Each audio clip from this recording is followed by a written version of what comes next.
दोस्तों, मन ही हमारा सबसे बड़ा दोस्त और सबसे बड़ा दुश्मन भी है। अगर मन आपका साथ दे तो आप पहाड़ भी हिला सकते हैं, लेकिन अगर मन आपका गुलाम न रहकर मालिक बन जाए तो ये आपको अंधेरे में धकेल देता है।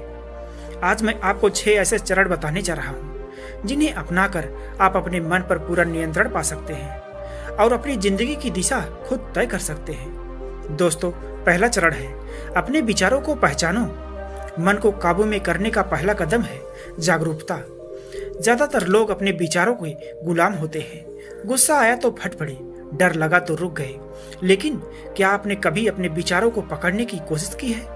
जब भी कोई नकारात्मक सोच आए, रुक जाइए, उस सोच को पहचानिए जैसे आप किसी अजनबी को पहचानते हैं। अपने आप से कहिए, ये मैं नहीं हूँ, ये सिर्फ एक विचार है। बस इतना कहते ही, इतना करते ही आपके और आपके विचार के बीच में दूरी बन जाएगी। दूसरा चरण है सांस को साधो।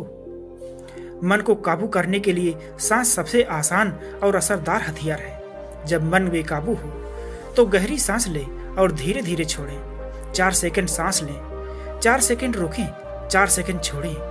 ये साधारण सी प्रक्रिया आपके दिमाग को सिग्नल देती है सब ठीक है, और जैसे ही दिमाग को ये संदेश मिलता है आपका मन शांत होने लगता है। दोस्तों, तीसरा चरण है वर्तमान में रहो। मन की सबसे बड़ी बीमारी है या तो अतीत में अटकना या भविष्य की चिंता करना। अतीत एक बंद किताब है और भविष्य एक खाली पन्ना।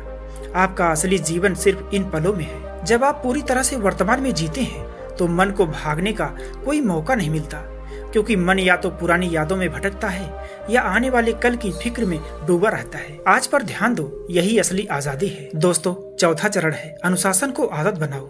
मन को काबू में करना एक दिन का काम नहीं, ये रोज का अभ्यास है। आपका मन हमेशा आसान रास्ता खोजेगा। सुबह जल्दी उठने की जगह देर तक सोने का बहाना बनाएगा। वर्कआउट करने की जगह मोबाइल पर स्क्रॉल करने को कहेगा। लेकिन हर बार जब आप मन की आलसी आवाज को नजरअंदाज करके सही काम करते हो, आपका मन आपको मानने लगता है। अनुशासन धीरे धीरे आपके मन का मालिक बना देता है। दोस्तों, 5वां चरण है मन को सही भोजन दो।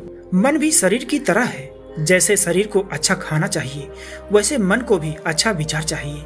अगर आप दिन भर नकारात्मक खबरें, गुस्से भरी बातें और शिकायतें सुनते हो तो आपका मन वैसे ही बन जाएगा। लेकिन अगर आप अच्छे विचार, प्रेरक किताबें और सकारात्मक लोगों की संगत में रहेंगे तो आपका मन मजबूत और साफ रहेगा। याद रखो, आप वही बनते हो जो आप अपने मन को सिखाते हो।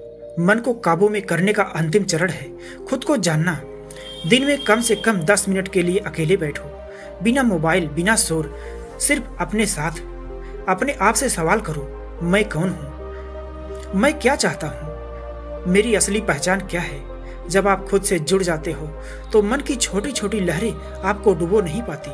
आप भीतर से मजबूत हो जाते हो। दोस्तों, मन को काबू करना एक यात्रा है, कोई एक रात में होने वाला जादू नहीं। लेकिन अगर आप इन 6 चरणों को रोज अपने जीवन में उतार लेंगे तो आप सिर्फ अपने मन के मालिक नहीं बनेंगे, बल्कि अपनी जिंदगी के असली चालक भी बन जाएंगे। तो दोस्तों, आइए इसे एक छोटी सी कहानी के माध्यम से समझने का प्रयास करते। एक बार एक राजा के पास एक साधु आया। राजा ने पूछा, गुरुजी, मैं बहुत ताकतवर हूँ, मेरे पास सब कुछ है, लेकिन मेरा मन कभी शांत नहीं रहता, क्या करूँ?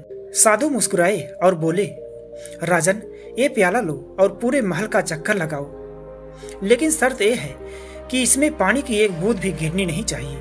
राजा ने पूरा ध्यान पानी पर लगाया और महल का चक्कर लगा आया। साधु ने पूछा, राजन, चक्कर लगाते समय तुमने बगीचे के फूल देखे, सैनिकों की ताकत देखी? राजा ने कहा, नहीं, मेरा ध्यान तो सिर्फ पानी पर था। साधु ने मुस्कुराकर कहा, बस राजन, यही मन को काबू में करने का रहस्य है। जब आपका ध्यान एक ही लक्ष्य पर पूरी तरह से केंद्रित होता है तो मन इधर उधर भटक ही नहीं सकता। तो दोस्तों, कैसी लगी ये वीडियो? कमेंट बॉक्स में जरूर बताइएगा। फिर मिलते हैं इसी तरह की किसी और नई वीडियो में। तब तक के लिए आप सब अपना ख्याल रखें।